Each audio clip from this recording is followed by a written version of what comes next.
صحیح شکوک، آخری حصہ جو ہے وہ صحیح شکوک کا ہے، جس کے لیے نماز کے اندر کچھ احکامات بیان ہوئے ہیں۔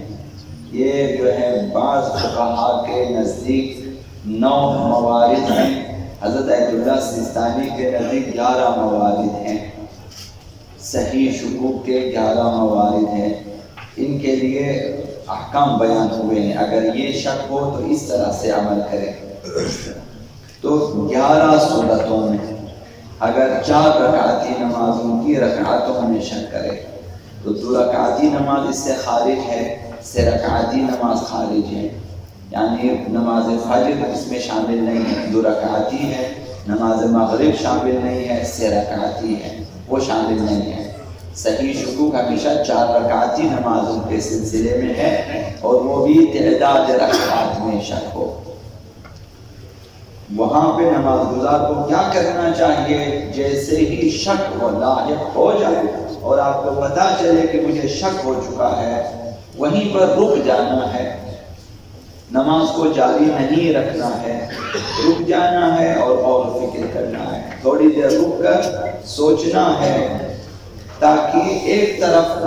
کا یقین حاصل ہو جائے یا گمان حاصل ہو جائے، غور و فکر کرنا ہے۔ تو اگر گمان حاصل ہو جائے، اگر یقین حاصل ہو تو اسی پر عمل کرنا ہے۔ مثلا 3 رکعتیں پڑھی ہیں یا 4، آپ کو یہ نہیں معلوم کہ یہ میری 4تھی رکعت ہے یا تیسری رکعت، وہیں پر رک جانا ہے اور سوچنا ہے۔ اگر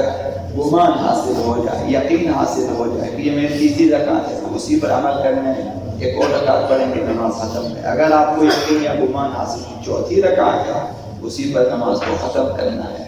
تو یہ اس طرح اگر شک باقی رہے، برطرف نہ ہو، کسی ایک طرف ہو، یقین یا گمان حاصل نہ ہو، تو پھر اسی شک سے متعلق جو احکام بیان ہوئے احکامات اس پر عمل کرنا چاہیے۔ تو یہ جو 11 مقامات ہیں ان میں سے کچھ شکوک جو ہے وہ 2 طرفہ ہے، 3 اور 4 میں شک ہے، 4 اور 5 میں شک ہے، اس طرح سے، اور کچھ شکوک سے طرفی ہے، 3 طرف، 3 ہے یا 4 یا 5، 4 5 6 مثلا اس طرح سے شک ہو سکتا ہے، تو یہ سے طرفی ہے۔ اگر صحیح شکوک میں سے کوئی شک درپیش ہو، اگر نماز کا وقت تنگ ہو، بھائی ابھی میرے پاس فرصت نہیں ہے کہ نماز کو میں توڑے دوبارہ سے شروع کر کے پڑھے تو وقت گزر جاتا ہے، تو پھر نماز کو توڑنا جائز نہیں ہے، بلکہ اس شک کے جو احکام ہے اس پر عمل کرنا چاہیے۔ لہذا یہ احکامات وہاں سیکھنا انسان کے لیے ضروری ہو جاتا ہے تاکہ اس پر عمل کر سکے۔ لیکن اگر نماز کا وقت وسیع ہے، آپ دوبارہ شروع کر سکتے ہیں، تو پھر آپ کے لیے حضرت ایت اللہ سیستانی کی طرف سے رخصت ہے، اجازت ہے کہ آپ نماز توڑیں، نماز کو نئے سرے سے پڑھیں۔ 5 باقی فقہاء ہیں جس حضرت ایت اللہ مکاری ہیں کچھ، تو ان کا فتویٰ یہ کہ شک لاحق آپ نہیں توڑ سکتے، توڑیں گے آپ گناہ گار ہیں تو نماز توڑ کے دوبارہ پڑھیں، لیکن وہ نماز صحیح ہو جائے گی لیکن گناہ گار ہوگا۔ تو حضرت ایت اللہ سیستانی نے فرمایا کہ اگر آپ شک کے دستورات پہ عمل کریں تو مستحب ہے، بہتر ہے، اگر توڑ کے نئے سرے سے پڑھیں تب بھی جائز ہے آپ کے لیے، اگر نماز کا وقت وسیع ہو تو اس وقت آپ کے پاس اختیارات ہیں۔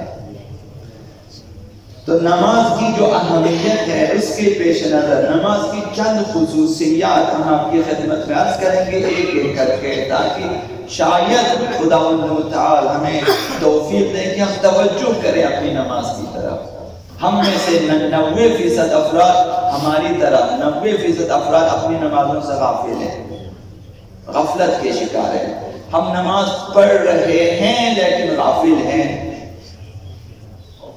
تو نماز اللہ کی طرف سے پہلا فریضہ ہے جو واجب ہوا،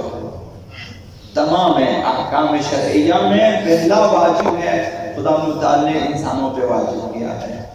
اور وہی پہلا عمل ہوگا باقی تمام اعمال سے پہلے جو خدا متعالی کی بارگاہ میں پیش ہوگا ہماری طرف سے۔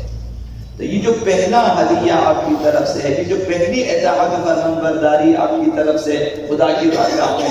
جو ہے پیش ہوگی تو اس میں ہمیں دقت کرنی چاہیے۔ قیامت کے دن وہی پہلی چیز ہے جس کے بارے میں آپ سے سوال ہوگا، سر فہرست تمام آپ کے اعمال۔ ایک طرف بارگاہ الہی میں حکم ہوگا لائیں نماز کو دیکھا جائے گا۔ تو یہ حضرت آقا رسول خدا صلی اللہ علیہ وسلم اول ما افترض اللہ علی امتی الصلاۃ الخمس، پیغمبر صلی اللہ علیہ وسلم نے فرمایا کہ میری امت پر سب سے پہلے جو چیز واجب ہوئی یہ 5 نمازیں ہیں، واجب ہو چکی ہے۔ وَأَوَّلُ مَا يُرْفَعُ مِنْ أَعْمَالِهِمْ الصَّلَاةُ الْخَمْسُ، سب سے پہلے امت کے اعمال میں سے جو چیز خدا تعالیٰ کی بارگاہ میں پیش ہوگی یہی 5 نمازیں ہیں، یومیہ 5 نمازیں ہیں۔ وَأَوَّلُ مَا يُسْأَلُونَ عَنْهُ الصَّلَاةُ الْخَمْسُ، قیامت کے دن سب سے پہلے میری امت کے اعمال میں جس چیز کے بارے میں سوال ہوگا ان سے وہ یہی 5 نمازیں ہیں، ان کے بارے میں خدا تعالیٰ سوال کرے گا۔ تو تمام اعمال کی قبولیت کا دار و مدار اسی نماز کے اوپر ہے۔ اس میں اس لیے دقت کرنے کی ضرورت ہے، حدیث مبارکہ پیغمبر صاحب کی ہے کہ ان قبلت قبل ما سواہا، یہ نماز اگر قبول ہو گئی باقی اعمال بھی قبول ہیں، یعنی خدا متعال قبول کرنے کے لیے آئیں دیکھیں گے، حساب کتاب ہوگا، سزا ہوگا۔ وَإِن رُدَّتْ رُدَّ مَا سِوَاهَا، اگر نماز رد کر دی گئی باقی اعمال کا حساب کتاب نہیں کرے گا خدا، اور نماز رد ہو گئی بس نماز نہیں ہے باقی اعمال چھوڑ دیں، خدا متعال پھر اسے خاص اہمیت نہیں دے گا۔ وَإِنَّ الصَّلَاةَ إِذَا ارْتَفَعَتْ فِي وَقْتِهَا، لہذا اگر کسی بندے نے اول وقت میں صحیح وقت میں نماز کو بجا لایا صحیح طریقے سے، ارتفعت فی وقت، اسی وقت نماز خدا متعال کی طرف سے بلند ہو جاتی ہے، فرشتے لے جاتے ہیں، رجعت الی صاحبہا، لے جا کر خدا متعال کی بارگاہ میں پیش کرنے کے بعد اس نماز کو واپس بھیج دیتے ہیں پڑھنے والے کی طرف، وہی بیضاء،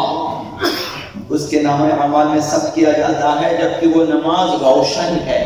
روز روشن کی طرح نورانی ہے، مشرقۃ، وہ نماز جو ہے وہ روشنی دہندہ ہے، نورانی ہے، تقول حفظتنی، وہ نماز واپس آ کر بارگاہ خدا میں پیش ہونے کے بعد آپ کے نامہ اعمال میں ثبت ہونے کے لیے جب واپس آ جاتا ہے، نماز آپ کے لیے ایک دعا کرتی ہے کہ حفظتنی حفظک اللہ، تو نے میری حفاظت کی ہے، خدا تیری حفاظت کرے۔ ایک دعائے خیر خود نماز کی طرف سے ہوتی ہے، اس کو کہتے ہیں مجسم اعمال، تجسم اعمال، ہمارا عمل مجسم ہو جاتا ہے، ایک شکل اور ایک وجود اس کا بنتا ہے، جس طرح ہمارا وجود ہے، آپ کی نماز کا بھی ایک وجود بن جاتا ہے، اور وہ وجود بھی باشعور آپ کے لیے دعا دیتی ہے وہ نماز کہ تو نے میری حفاظت کے اول وقت میں صحیح طریقے سے پڑھا اور بجا لایا، لہذا خدا تیری حفاظت کرے۔ وَإِذَا ارْتَفَعَتْ فِي غَيْرِ وَقْتِهَا، اگر نماز کو ہم نے قضا کر لیا، دیر کر دیا، سستی کر دی، اس کے اوقات میں نہیں پڑھا، تو ارتفعت فی وقتها فی غیر وقتها بغیر حدودها، بغیر شرائط کے، احکام کی پرواہ نہ کی، وقت کی پرواہ نہ کی، لباس کی پرواہ نہ کی، قرأت کی پرواہ نہ کی، بغیر حدود و اس کے بیچ دیا خدا کی طرف، رجعت الی، وہ نماز وہاں بارگاہ الہی میں پیش ہونے کے بعد واپس آ جاتی ہے، وہی سودا،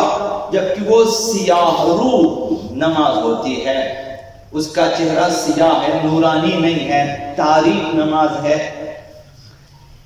مظلمۃ تاریک ہے، وہ دعا وہ نماز بھی وجود پا کر موجود بن جاتا ہے، وجود پا لیتی ہے، اس کا بھی وجود بنتا ہے، وہ نماز باشعور، جبکہ وہ روح سیاہ ہے اور آ کر ایک بددعا دیتی ہے وہ نماز، جبکہ آپ نے نماز پڑھی ہے، وہ نماز اب بددعا دیتی ہے، ضیعتنی ضیعک اللہ، تو نے مجھے پائمال کر دیا، خدا تجھے پائمال کر دے، تو نے مجھے ضائع کیا ہے، خدا تجھے ضائع کرے۔ یہ انسان کا حال ہے کہ اگر انسان نے صحیح طور پہ نماز ادا نہ کی تو یہ نماز مجسم ہو کر ہمارے لیے بددعا دیتی ہے کہ تو نے حدود کی پرواہ نہ کی،